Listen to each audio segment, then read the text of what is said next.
बच्चों नमस्कार। आप सभी का बहुत बहुत स्वागत है आपके इस यूट्यूब चैनल पर।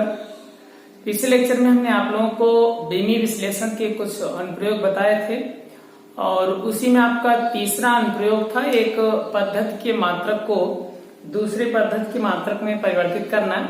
उसी को आज हम लोग देखेंगे और उसके आगे की भी कुछ हेडिंग्स को कवर करेंगे। ओके, तो आइए देख लेते हैं। हमने आप लोगों को वहां पे बताया था कि एक पद्धति से मात्रकों को दूसरी पद्धति में परिवर्तित किया जा सकता है। अगर मान लेते हैं किसी एक पद्धति में उस किसी भौतिक राशि का जो मात्रक है वो आपका U1 है और उस पद्धति में उसका परिमाण N1 है और दूसरी पद्धति में उसका परिमाण U2 है और उसका जो मात्रक है U2 है और परिमाण N2 है, तो आपका होता था N1U1 बराबर N2U2। कहने का मतलब दोनों तरफ एक परिमाण जो भी इसका रहेगा वो चेंज हो जाएगा और साथ ही साथ उसका मात्रक भी चेंज किया जा सकता है। कहने का मतलब किसी भी भौतिक राशि के मात्रक को हम लोग दूसरे मात्रक में परिवर्तित कर सकते हैं, सिर्फ और सिर्फ उसके परिमाण में परिवर्तन होगा। ठीक है, तो आइए देख लेते हैं। हम क्वेश्चन लेंगे और इसी को यहाँ पे दिखाया जाएगा आपको। और एग्जाम्पल जैसे हमसे पूछा जाए कि एक जूल में कितने अर्ग होते हैं। ठीक है, एक जूल में कितने अर्ग होते हैं इसको बताइए। तो इसको हम लोग मान लेंगे, यहाँ पे आप लोगों को सीधा सोल्यूशन बताया जाएगा। माना एक जूल बराबर N2 अर्ग, क्योंकि पहली जो पद्धति है तो जूल यहाँ पे मात्रक लिखा गया है। जूल जो है वो एलकेएस पद्धति का मात्रक है और जो अर्ग है आपका वो सीजीएस पद्धति का मात्रक है। बात समझ रहे हैं? तो कहने का मतलब है हमें एमकेएस पद्धति से सीजीएस पद्धति में कन्वर्ट करना है। ठीक है, तो यहाँ से मान लेते हैं एक जूल में कितना अर्ग है, N2 अर्ग है। ठीक है, तो यहाँ से हम लोग जानते हैं सिंस N1 U1 बराबर होता है N2 U2 के। ठीक है, ये यहाँ से इसको हम लोग इरेज कर देते हैं। ये आप लोगों को बताया गया था पीछे N1 U1 बराबर N2 U2 के। N1 का मतलब पहली पद्धति में उसका परिमाण, तो पहली पद्धति में जो परिमाण है आपका 1 है। U1 का मतलब जो भी मात्रक है उसकी बीमा। ओके, तो पहली पद्धति में जो हमारा मात्रक यहाँ पे लिखा गया है जूल है और जूल कार्य का मात्रक होता है, इसलिए कार्य की बीमा हम लोग यहाँ पे लिखेंगे। कार्य की बीमा होती है mL2T-2। ठीक है, mL2T-2 हो गई इसकी बीमा और पहली पद्धति में लिख रहे हैं इसलिए यहाँ पे 1 और 1 कर देना है। इज इक्वल्स टू N2 को हम लोग ऐसे लिखे रहेंगे। U2 का मतलब अर्ग है, अर्ग की बीमा लिखेंगे, कार्य की बीमा वही होगी यानी कि mL2T-2 होगा। और ये दूसरी पद्धति है, सिस्टम यहाँ पे चेंज है इसलिए M2 2 कर देना यानी कि M2 L2 2 उसके बाद T2-2। ओके, तो यहाँ से हम लोग N2 इज इक्वल्स टू लिखेंगे। N2 इज इक्वल्स टू हो जाएगा 1 into M1 L1 2 T1-2 and अपान में हो जाएगा आपका M2 L2 2 T2-2। ओके, तो यहां से हम लोग इसको बना सकते हैं। N2 is equals to M को M के साथ लिख दीजिए यानी कि M1 अपान में M2 एक साथ कर देना है। ठीक, ऐसे ही L को L के साथ कर देना है, L1 अपान L2 कर देंगे और पावर में दोनों के 2 है, होल पावर 2 कर देना है। ठीक, ऐसे ही T1 अपान T2 कर देंगे और पूरे पावर में -2 है बच्चों, तो यहाँ पे क्या कर देना है, -2 कर देना है। अब यहाँ पे हम लोग इसके मात्रकों को लिख देंगे। यहाँ से हो जाएगा N2 बराबर M1 का मतलब है द्रव्यमान की बीमा, द्रव्यमान की बीमा है वो भी पहली पद्धति में। तो पहली पद्धति आपकी यहाँ से देख रहे हैं एमकेएस पद्धति है और एमकेएस पद्धति में जो द्रव्यमान की मात्रक होती, द्रव्यमान का जो मात्रक होता है वो आपको किलोग्राम होता है, इसलिए m1 की जगह पर लिख देना है किलोग्राम, ठीक है। और बटे m2 है, m2 मीन्स दूसरी पद्धति में द्रव्यमान का मात्रक लिखना है। दूसरी पद्धति आपकी सीजीएस है और सीजीएस पद्धति में द्रव्यमान का मात्रक होता है ग्राम। ये आपका बन गया किलोग्राम बटे में ग्राम, ठीक। ऐसे ही लंबाई का मात्रक लिखना है पहली पद्धति यानी कि एमकेएस पद्धति में, ये आपका हो जाएगा मीटर। पद्धति आप लोगों को पहले बताई गई है। और सीजीएस में हो जाएगा सेंटीमीटर। और पावर में आपका 2 है, 2 लिख देना है। और चाहे एमकेएस हो चाहे सीजीएस हो, दोनों पद्धतियों में समय का मात्रक सेकंड होता है, इसलिए सेकंड t1 की जगह पर भी लिख देंगे, सेकंड t2 की जगह पर भी लिख देंगे बच्चों। और पावर में -2 है, -2 लगा देंगे। सेकंड से सेकंड आपका हो जाएगा कैंसिल, इसको हम लोग करेंगे चेंज, तो यहाँ पे चेंज कर दीजिएगा। 1 किलोग्राम में 1000 ग्राम होता है, ये हो जाएगा 10⁻³ ग्राम बटे में ग्राम, ओके। और इंटू यहाँ से हो जाएगा मीटर। 1 मीटर में 100 सेंटीमीटर होता है, ये 10⁻² सेंटीमीटर लिख देंगे और बटे में सेंटीमीटर लिख देना है, ठीक है। और पूरे पावर में 2 है, 2 लिख देंगे। यहाँ से 1 बचेगा, 1 की पावर -2, ये 1 की पावर में कुछ भी लिखने से वैल्यू 1 ही होती है, इसलिए 1 लिख देना है, ओके। तो यहाँ से देखिएगा सेंटीमीटर से सेंटीमीटर और ग्राम से ग्राम हो जाएगा कैंसिल। 10⁻³ यहाँ बचेगा, यहाँ 10⁻² का स्क्वायर है यानी कि 10⁻4 हो जाएगा बच्चों, ओके। 10⁻³ और 10⁻4 दोनों की घातें जुड़ जाएंगी, ये बन जाएगा 10⁻7 यानी कि ये 2 बराबर आपका कितना मिल गया, 10⁻7 मिल गया है। यहाँ से हमने आपका माना था 1 जूल बराबर यानी 2 अर्ग, इसलिए यहाँ से हो जाएगा 1 जूल बराबर 10⁻7 अर्ग, ठीक है। 1 जूल बराबर कितना हो जाएगा बच्चों, 10⁻7 अर्ग हो जाएगा। कोई विशेष काम नहीं करना है, एक बार फिर से थोड़ा ब्रीफली हम लोग इसको जल्दी से देख लेते हैं। ये जो भी बदलना रहेगा हमें उसको मान लेंगे उतना अर्ग है या उतना डाइन है, जो भी कन्वर्ट करना रहेगा जिस मात्रक में, तो उस परिमाण को मान लेंगे n2 और n1 u1 बराबर n2 u2 का लगाएंगे हम लोग ये बीमी विश्लेषण का नियम। उसके बाद n1 की वैल्यू है 1, फिर जूल का बीमा लिख देनी है, n2 मान निकालना है, अर्ग की बीमा भी वही होगी वो भी लिख देना है। उसके बाद दोनों पद्धतियों को पहचानने के पश्चात एक साइड कर लेंगे, n2 बराबर कर देना है। फिर दोनों अलग अलग पद्धतियों में उनके मात्रक लिख देने हैं, फिर एक ही मात्रक में कन्वर्ट कर देना है। उसके बाद जो भी n2 परिमाण आएगा ले जाके यहाँ पे रख देना है, ठीक है। ऐसे ही आप लोग अपने आप से कीजिएगा। 1 न्यूटन को परिवर्तित कीजिएगा डाइन में, ठीक है। न्यूटन आपका एमकेएस पद्धति का मात्रक है और जो डाइन है वो सीजीएस पद्धति का मात्रक है। आंसर आपका आएगा 10⁵ ओके, मतलब 1 न्यूटन बराबर 10⁵ डाइन होगा, ओके। उसके बाद हम लोग नेक्स्ट अनुप्रयोग की तरफ आगे बढ़ेंगे। आपका जो चौथा अनुप्रयोग है वो है किसी भी समीकरण के विमीय संतुलन का परीक्षण करना। चौथा आपका अनुप्रयोग बनेगा किसी दिए हुए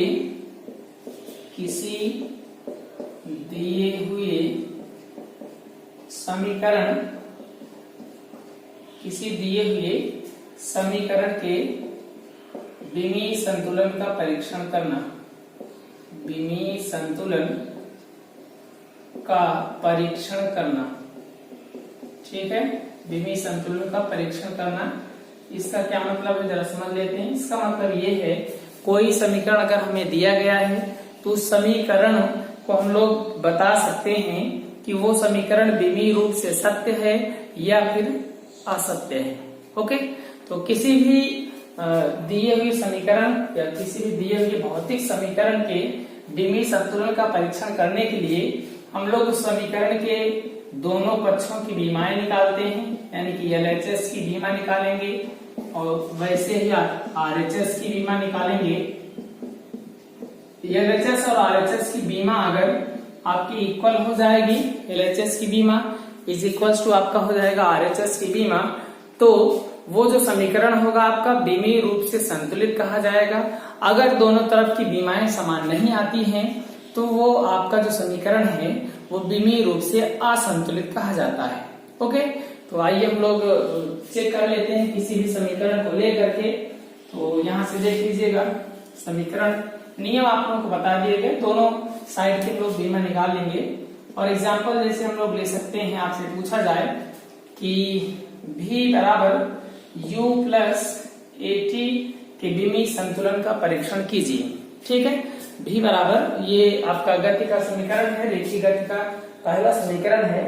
तो V बराबर U प्लस AT के संतुलन का बीमीय संतुलन का परीक्षण करना होगा। तो हम लोग क्या करेंगे बच्चों, LHS की निकालेंगे बीमा, और LHS में आपका लिखा गया है V। ठीक है, V की बीमा लिख देना है। V में से होता है वेग, और वेग की जो बीमा होती है वो आप लोगों को बताया गया LT-1 होता है। ओके, तो वेग की बीमा आपकी हो गई LT-1। ठीक, ऐसे ही हम लोग लिखेंगे RHS की बीमा। RHS की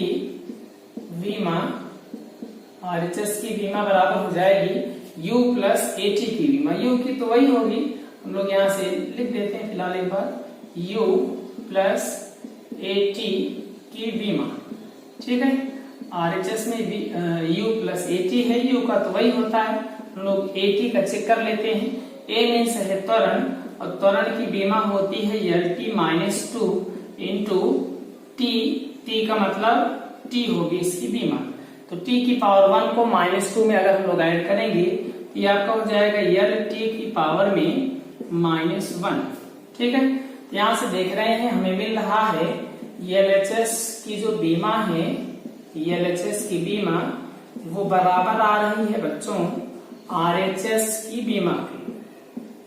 लेफ्ट हैंड साइड की जो बीमा है वो राइट हैंड साइड की बीमा की इक्वल आ रही है, इसलिए इस प्रकार का जो समीकरण हमारा दिया गया है ये बीमीय रूप से सत्य है। ठीक है, ये समीकरण आपका क्या है, बीमीय रूप से सत्य है। बात समझ में आ रही है। उसके बाद हम लोग आगे की तरफ बढ़ेंगे, कोई एक और लेते हैं एग्जाम्पल और उसको हम लोग करते हैं सॉल्व, वहां पे आप लोग इसको समझिएगा। ठीक है, एक और एग्जाम्पल लेके हम लोग देख लेते हैं। जैसे आपको बोला जाए कि समीकरण S is equals to UT plus half AT square के बीमीय संतुलन का परीक्षण कीजिए। तो यहाँ से हम लोग पहले निकालेंगे LHS की बीमा। ये भी आपका गति का द्वितीय समीकरण है, रेखीय गति का दूसरा समीकरण है। यहाँ से हम लोग इसकी बीमा को निकालेंगे। तो LHS में आपका S है, तो S की बीमा निकाल लेनी है बच्चों, और उसके बाद S की जो बीमा है आपकी होती है कितना, L। ठीक है, ठीक ऐसे ही RHS की बीमा निकाल लेनी है।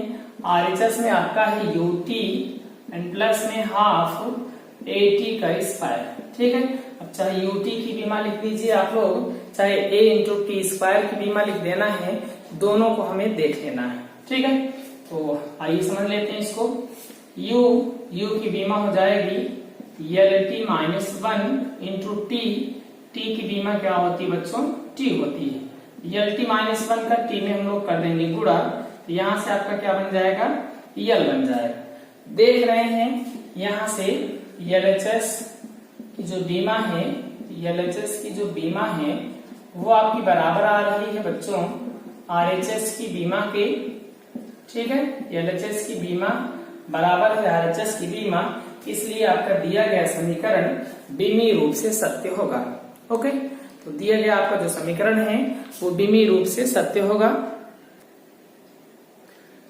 उसके बाद हम लोग एक यहाँ पे आपको होमवर्क दे रहे हैं, उसको आप लोग सॉल्व कीजिएगा।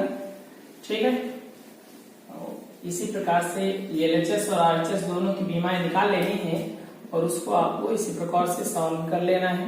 पहला आप लोग चेक करेंगे V is equals to under root में 2GH। ठीक है, v is equals to under root में 2gh चेक कीजिएगा। उसके बाद सेकेंड आप लोग चेक कीजिएगा स्थितिज ऊर्जा या u बराबर आप u मीन्स है स्थितिज ऊर्जा, u बराबर आप लोग चेक कीजिएगा mgh को, ठीक है। और एक और आप लोग चेक कर लीजिएगा k इज इक्वल्स टू, ये बहुत ही आसान से आपको दिए जा रहे हैं प्रैक्टिस के लिए, बाकी आप लोग बुक्स से सॉल्व कीजिएगा। अगर कोई भी प्रॉब्लम्स होती है आप लोग कमेंट बॉक्स में जरूर बताइएगा, ठीक है। तो v is equals to under root में 2gh, u मीन्स है स्थितिज ऊर्जा, स्थितिज ऊर्जा बराबर mgh है। इसको आप लोग देखिएगा दोनों तरफ की बीमा निकाल करके, ठीक है। ऐसे ही k is equals to half mv square को देखिएगा, ओके। उसके बाद हम लोग आगे बढ़ेंगे और लास्ट आपका जो अनुप्रयोग आएगा डिमी विश्लेषण का, वो बहुत ही महत्वपूर्ण है, उसको हम लोग देख लेते हैं। लास्ट आपका अनुप्रयोग है 5वां नंबर। दिए हुए भौतिक राशियों में, दिए हुए भौतिक राशियों में संबंध स्थापित करना, दिए हुए भौतिक राशियों में संबंध स्थापित करना, ठीक है। कहने का मतलब यह है कि हम लोग डिमी विश्लेषण की सहायता से हम लोग विभिन्न भौतिक राशियों में संबंध स्थापित कर सकते हैं, ठीक है ना। तो भौतिक राशियों में संबंध स्थापित करने का मतलब ये है, आपको दिया जाएगा कोई भी मान है, वो जो मान है वो किसी भी दिए हुए विभिन्न भौतिक राशियों पर निर्भर कर रहा है। तो उस मान के लिए आप लोग जो है व्यंजक प्राप्त कीजिए, ठीक है। तो हम लोग व्यंजक प्राप्त करेंगे उस मान की सहायता से। तो आइए देख लेते हैं। यहाँ से जैसे आपका दिया गया है, किसी भी वस्तु पर लगने वाला जो बल है, किसी भी वस्तु पर लगने वाला बल F उस वस्तु के द्रव्यमान और उसके त्वरण पर निर्भर करता है, ठीक है। तो रूल्स पहले आप लोग इसको देखिएगा, रूल इसका क्या होता है। रूल इसका है कि अगर किसी भी दिए हुए भौतिक राशियों पर कोई भौतिक राशि का जो मान है वो डिपेंड कर रहा है, तो हम लोग क्या करते हैं बच्चों, तो ये जो लगने वाला बल है द्रव्यमान और त्वरण पर निर्भर कर रहा है, इसलिए द्रव्यमान और त्वरण की कुछ पावर हम लोग यहाँ पे जनरेट कर लेंगे। यहाँ पे x और दूसरी जगह पे y लिख देंगे, और उस पर निर्भर कर रहा है, इसलिए क्या करना है, उसी के अनुक्रमानुपाती कर देना है। बात समझ में आ रही है। जो भी वैल्यू हमारी किसी दूसरी वैल्यू के ऊपर डिपेंड करेगी, अब कितने पावर पर डिपेंड कर रही है, कहने का मतलब वर्ग के अनुक्रमानुपाती है या व्युत्क्रमानुपाती है, या डायरेक्टली अनुक्रमानुपाती है या व्युत्क्रमानुपाती है, ठीक है। प्रोपोर्शनल या इनवर्सली प्रोपोर्शनल कुछ भी पता नहीं है, यानी कि हमें ज्ञात नहीं है किस प्रकार से निर्भर कर रहा है। इसलिए हमें क्या करना है बच्चों, ये जो लगने वाला बल है द्रव्यमान और त्वरण पर निर्भर कर रहा है, इसलिए हम लोग कुछ पावर्स को जनरेट कर देंगे कि इसकी x और y पावर पर निर्भर कर रहा है, ठीक है। तो यहाँ से हमारा क्या हो जाएगा, यहाँ से आपका बन जाएगा F इज इक्वल्स टू एक नियतांक आएगा k, m की पावर x एंड a की पावर में y, ओके। अब क्या करना है हमें, अब हम लोग निकालेंगे LHS की बीमा, LHS की बीमा, ठीक है। LHS मीन्स F है, F की बीमा लिख देनी है। F की जो बीमा आपकी बनेगी वो हो जाएगा MLT-2, ठीक है। F की बीमा है MLT-2, और उसके बाद हम लोग लिखेंगे RHS की बीमा, RHS की बीमा, और RHS की जो बीमा आपकी बनेगी वो हो जाएगी m पावर x और a की पावर y की बीमा, क्योंकि k एक नियतांक है जो कि बीमाहीन राशि होगी, ठीक है। तो यहां से आपका बन जाएगा m की बीमा आपकी होती है m, और इसकी पावर में लिख देना है x, और a मीन्स त्वरण है, त्वरण की बीमा होती है LT-2 इसकी पावर में y लिख देना है। ओके, ये आपका बन जाएगा m power x l power में y एंड t की पावर में -2y। बात समझ में आ रही है? अब ये जो हमारा समीकरण है ये आपका दिया गया था, यानी कि दिया गया था कि जो बल है वो द्रव्यमान और त्वरण के मान पर निर्भर करता है। ठीक है, तो इसलिए हमारा क्या यहां से बन जाएगा, जो समीकरण है, सिंस समीकरण विमीय रूप से सत्य है, यानी कि इसके मानों के ऊपर निर्भर कर रहा है, विमीय रूप से सत्य है। अगर ये जो मान है, यानी कि LHS और RHS की दोनों की जो विमाएं हैं वो अगर विमीय रूप से सत्य होंगी, ठीक है, समीकरण हमारा विमीय रूप से अगर सत्य होगा तो क्या होगा, LHS की विमा बराबर हो जाएगी RHS की विमा के। ठीक है, LHS की जो बीमा होगी आपकी वो RHS की बीमा के इक्वल होगी, क्योंकि विमीय विश्लेषण का नियम कहता है यदि कोई भी समीकरण विमीय रूप से सत्य है तो LHS और RHS दोनों की बीमाएं आपकी इक्वल होनी चाहिए। ओके, तो हम लोग LHS और RHS की बीमाओं को समान कर देंगे, तो यहां से आपका मिल जाएगा MLT-2 इज इक्वल्स टू, यहां से आपका है MX LY and T power में -2y। ये और ये LHS और RHS दोनों जो बीमाएं हैं उसको हम लोग इक्वल कर देंगे, तो यहाँ से आपका ये मिल गया है। अब इसको इस तरीके से लिख सकते हैं, अब यहाँ से लिख देंगे घातों की तुलना से, घातों की तुलना कर देनी है, घातों की तुलना से क्या हो जाएगा बच्चों, m की पावर में 1 है, यहाँ से m की पावर में x है, तो यहाँ से हमें क्या मिल जाएगा, x इज इक्वल्स टू 1 हो जाएगा, एंड l की पावर में y है, यहाँ से l की पावर 1 है, तो y इज इक्वल्स टू क्या मिल जाएगा, 1 मिल जाएगा। कहने का मतलब x बराबर 1 मिल गया है और y बराबर 1 मिल गया है। x और y की वैल्यू हमें मिल गई है, इसलिए यहाँ समीकरण 1 में ला के रख देना है।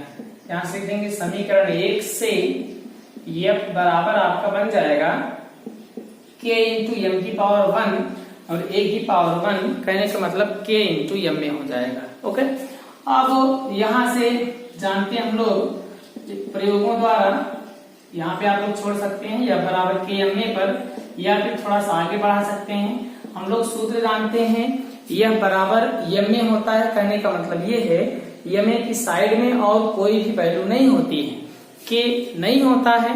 इसका मतलब है जो हमारा कांस्टेंट यहाँ पे बना है उसकी वैल्यू कितनी ही बच्चों, 1 है। और ये जो वैल्यू हमें प्राप्त होगी वो आप लोग को फार्मूला अगर याद है तो वहां से लिख सकते हैं, या फिर प्रयोगशाला में जा करके इसको प्रूव कर सकते हैं। क्या करना है, यहाँ पे फोर्स की वैल्यू हमें ज्ञात कर लेनी है, उसके बाद एम और ए की वैल्यू ज्ञात करनी है, दोनों का रेशियो निकालना है, जितना आएगा वो के होगा। तो यहाँ से प्रयोगों द्वारा देखा गया है, इसलिए हम यहाँ पे डायरेक्ट लिखने का प्रयास कर रहे हैं। प्रयोगों द्वारा हमारा k इज इक्वल्स टू 1 होता है, इसलिए k की जगह पर 1 लिख देना है। तो यहाँ से आपका हो जाएगा f is equals to M A. थोड़ा सा ध्यान दीजिएगा, ये जो k की वैल्यू है सभी में डिफरेंट आपको देखने को मिलेगी, इसलिए हर जगह k बराबर 1 नहीं लिखना है। जिस जगह पर आप लोगों को k की वैल्यू नहीं मालूम होगी वहां पे आप लोग k के रूप में ही उस समीकरण को छोड़ देंगे, वो भी आपका सत्य है, कोई भी उसमें गलती नहीं है। ओके, तो यहाँ से हमने आप लोगों को विमीय विश्लेषण की सहायता से विभिन्न भौतिक राशियों के मध्य संबंध स्थापित करने का जो भी रूल है वो हमने आप लोगों को बता दिया है एग्जाम्पल को लेकर के। बाकी जो भी आप लोगों को प्रॉब्लम्स होगी आप लोग कमेंट करके बताएंगे, उसको हम लोग नेक्स्ट लेक्चर में कवर करने का प्रयास करेंगे। या कोई भी क्वेश्चन है जो आप लोगों को समझ में नहीं आता है उसको आप लोग बताइएगा व्हाट्सएप नंबर पे हमारे, वहां से आप लोगों को सॉल्व करके नेक्स्ट लेक्चर में बता दिया जाएगा। ठीक है ना, वीडियो को पूरा देखने के लिए बहुत बहुत धन्यवाद।